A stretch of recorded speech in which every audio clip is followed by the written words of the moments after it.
Hi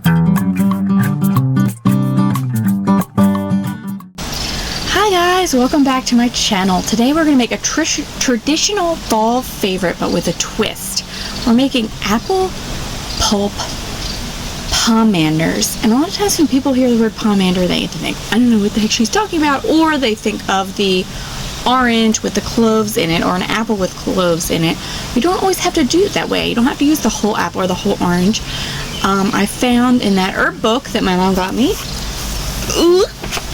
this one, The Pleasure of Herbs, apple pulp pomanders, right here.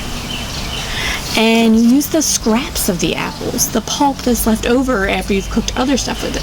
So I am going to be making some, hopefully like apple ham pies to take to a family picnic this weekend. And I took the skins and the core and I cooked that all up. And then I squeezed it out and made the pulp for these apple pomanders. And they smell, you know that smell when you go into the craft store and they have the pine cones or like the fall brooms and they have the cinnamon scent? That's exactly what it smells like. To get started, you're going to need a couple ingredients. You're going to need some apples, of course, cinnamon, clove, nutmeg, ginger. You could use star anise and maybe a little lemon juice. That's what I put on my apples that I cut up and I'm going to use for my apple pies later.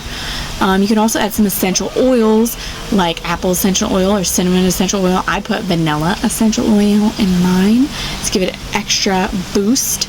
I use some cheesecloth to help me strain all of that pulp, and I have them in some like just cotton, that's what I put my balls in, and they're still drying. I got as much as I could out with my hand, but I don't have a juicer.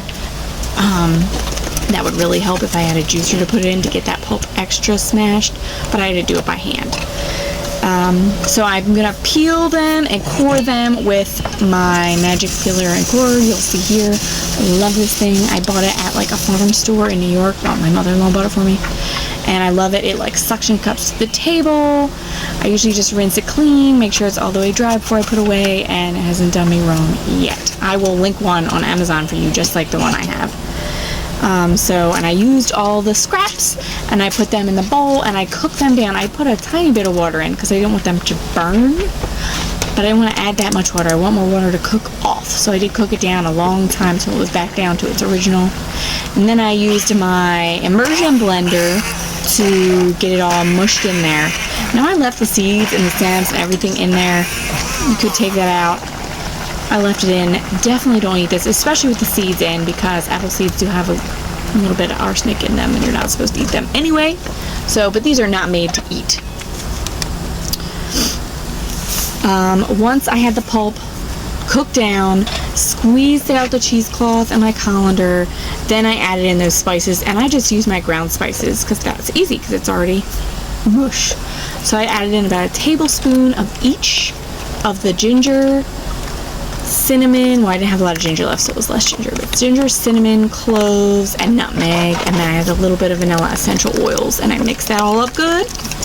Then I kind of rolled them into balls, but they were still mushy with a lot of wetness in them, so I just balled them up, and what I had done is cut out these strips of the fabric with my pinking shears, which I'll show you here how I did that. And then I just put that little ball of mush in there, tied it up with some ribbon, and they're still really have a lot of juices in them. The key is you want them to dry out, and then they'll have those herbs in there and you'll be able to smell them. So I balled them up, and now I have them hanging here outside to drip dry some, and then we'll bring them inside, let them dry some more, and they'll continue drying out. It's almost like a little ornament. You can't eat this, but you can smell it.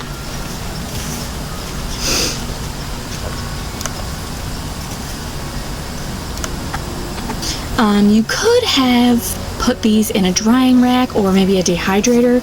Like if I spread the pulp out on a dehydrator and like cookie cut it into certain shapes, I could have made like a little heart shape, and it would have dried that way with that apple pulp and that lovely smelling bit. So I could have tried it that way. You're gonna get it really dry and match it really together good, But I just made the cute little sachets today because that's how they were in the book, and I really wanted to try that out. And they make wonderful scents for a drawer or a closet or just to hang or decorate in your house. You can even maybe put them on a Christmas tree, give them away as gifts. Awesome. So thanks for joining me today. I hope you really liked this quick little thing to use some leftover apple and make another good smelly thing for your home. You know, I've been all about that this fall with my fall simmer pots and other essential oils for fighting stress. This is another cool way to use up some waste and craft and make things smell good in your home. So I hope you guys like this. Please comment below if you maybe want to try it out, or you never even heard of a pomander before. I'd love to hear it.